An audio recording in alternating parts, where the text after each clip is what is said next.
Karena tadi ilmu wong soleh sekelas Luqman itu tidak apa-apanya dengan ilmunya Rasul. Rasul itu lebih keren, tapi memang lebih resiko. Mereka melawan kebatilan tentu lebih resiko. Paham ya? Mulane wong kudu ngaji. Jadi kena opo amat itu kok dihalal. Mergo piye-piye iku alat produksi. Tapi amat sing ngene gone medan perang gitu, sembrono terus nyekeli wong kok anggap.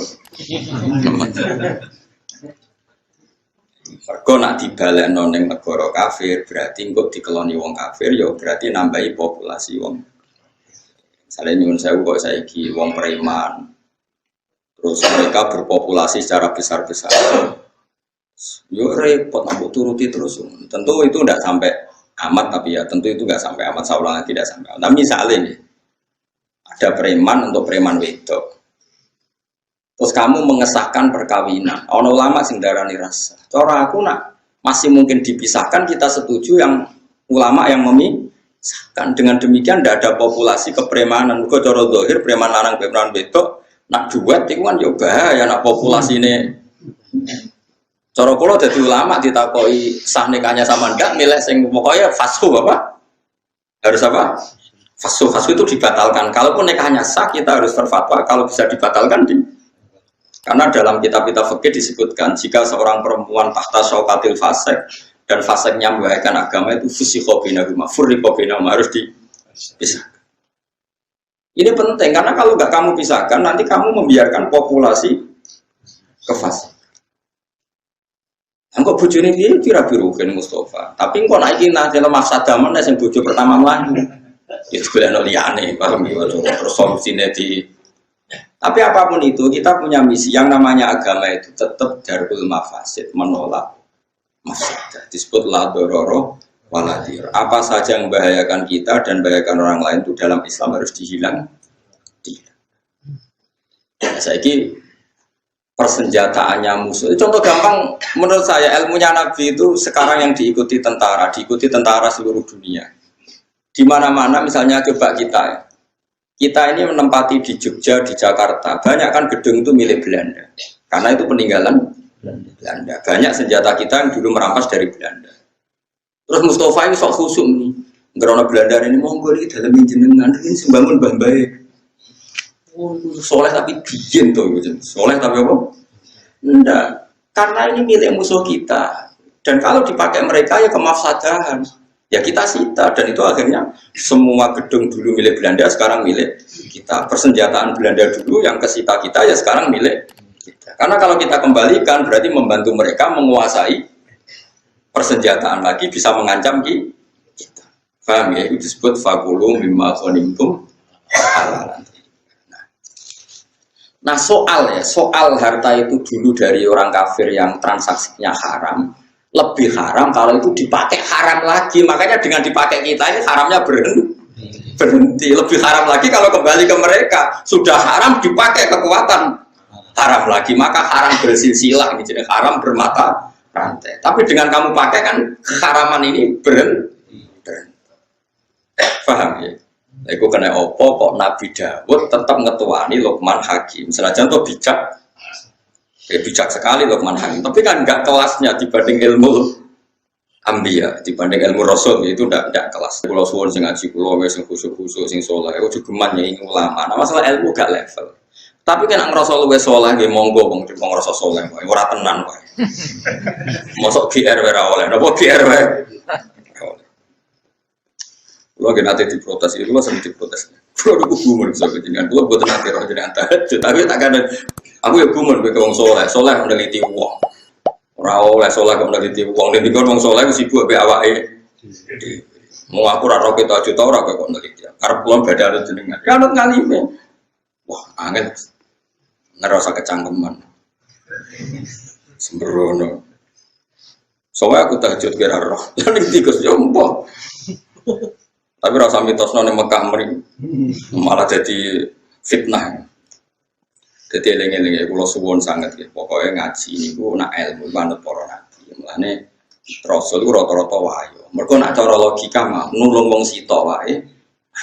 Saiki nulung wong papat luwe. Tapi nak gak adil.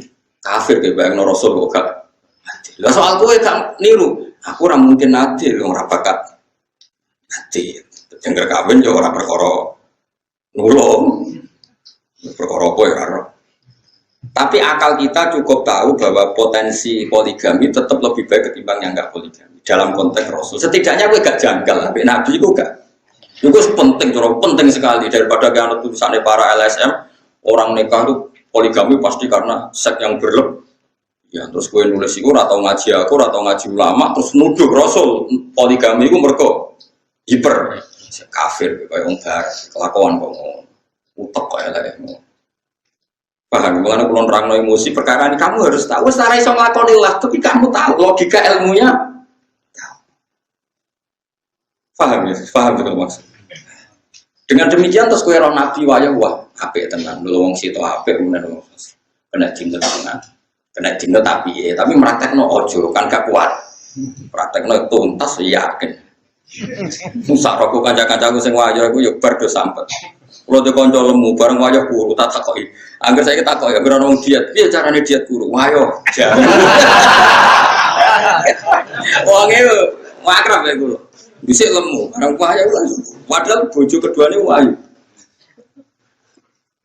gara-gara iku dhisik iku yo apik bedene bareng dekne wayo mulai berontak dhisik sopan jenenge rong dirabi berontak termasuk berontak itu pas anaknya cilik wayo nyusui nek mutung gak gelem nyusui bingung nyentak ibu bojo anyar ra disentak ra gelem nyusui anake disusui sapi mosok nasabe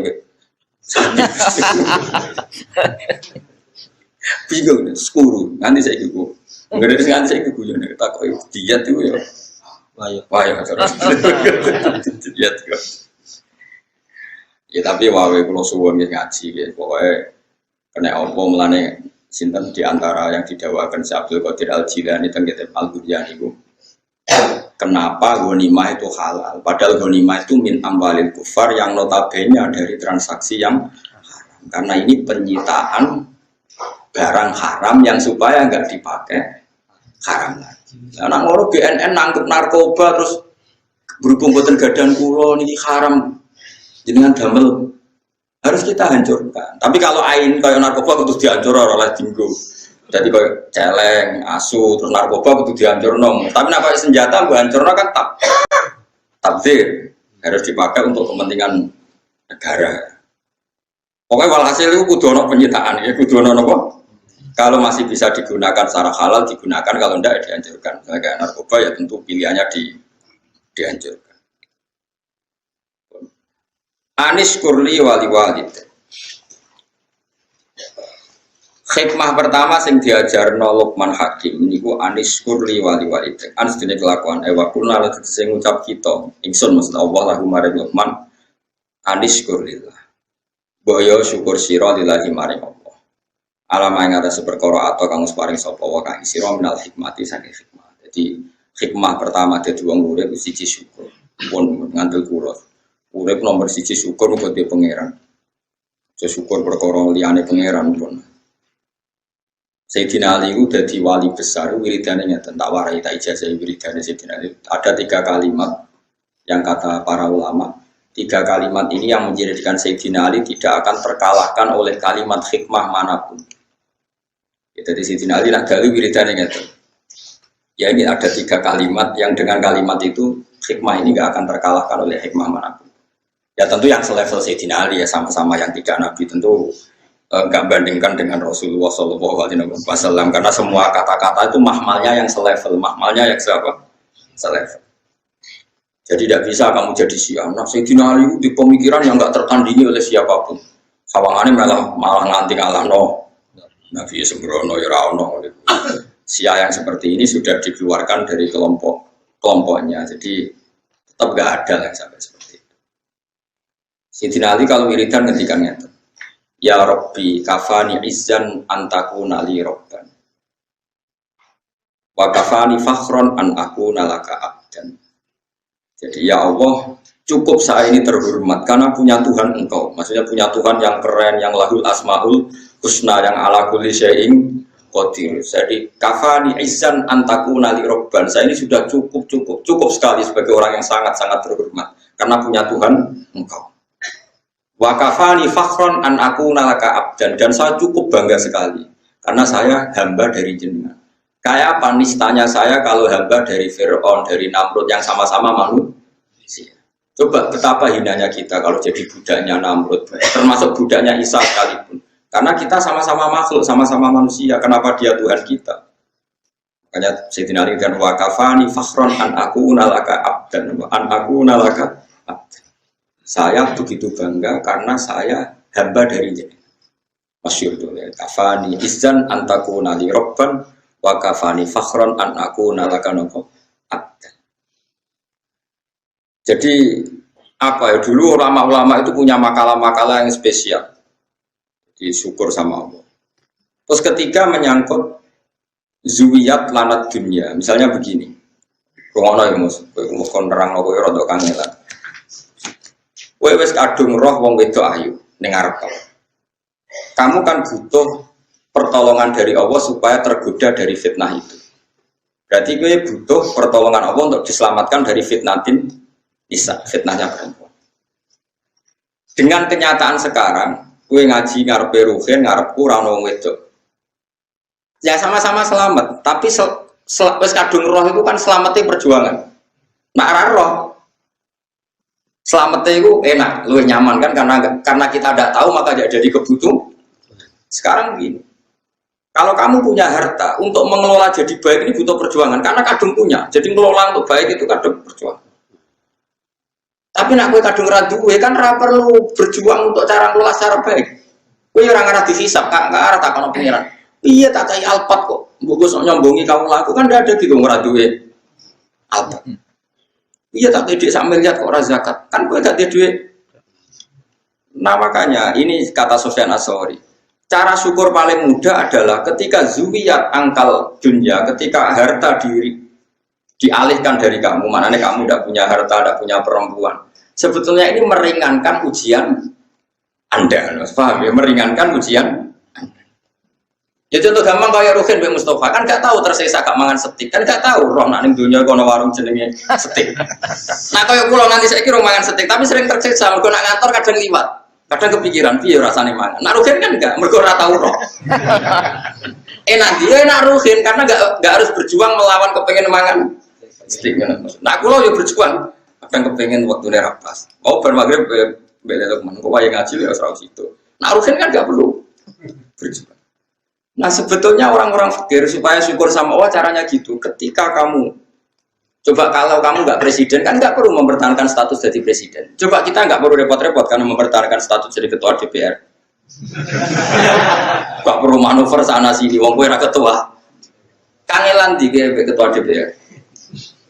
Kangelan mereka. Kamu mempertahankan fikir kan tinggal berjalan saja kan. Wes melaku status itu sudah jalan. Nah, Sufyan Ats-Tsauri pernah ditanya, apa sebaiknya kita ngelola dunia? Terus kan dia diprotes, terus tak mau fikir caranya syukur piye. Terus beliau cerita, semua yang sudah kamu miliki tentu akan dimintai tanggung jawab cara ngelolanya. Kalau kamu tidak punya kan nggak dimintai tanggung. Enak nanti, wong sing ditakoi pangeran be orang, enak sing boten, ayo mulane enak fikir. Terus ketika ditanya yang kaya, aku lomor kadung duwe, syukure piye?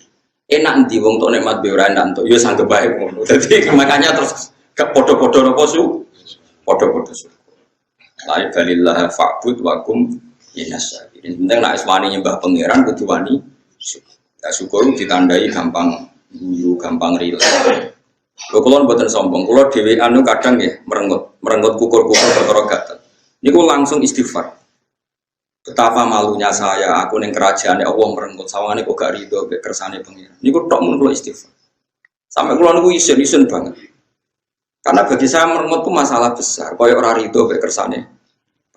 Jadi kula nggih berkali-kali lah misalnya dapat informasi yang bikin saya agak susah, tapi anggere eling. Kita kok gak rido mbek kersane pengiran. Jadi malu sekali. Impun. Nah, yang seperti ini tuh makomnya yang dikatakan Nabi inna min khiyari ummati qauman yathakuna jahron min saati rahmatillah. Termasuk umatku pilihan itu nasi guyu banter-banter. Kesangking yakinnya jembari rahmatnya. Itu wong makome macam-macam. Tapi ono terusane waya buku nasirron min khaufi adabi. Tapi nak pas dhewean sering nangis. Nangis nak menawa bakat mlebu neraka kadang. Tapi nak nangis iku sirron apa? Tapi ono kiai sing model walian. Tapi niku mboten pati madhab.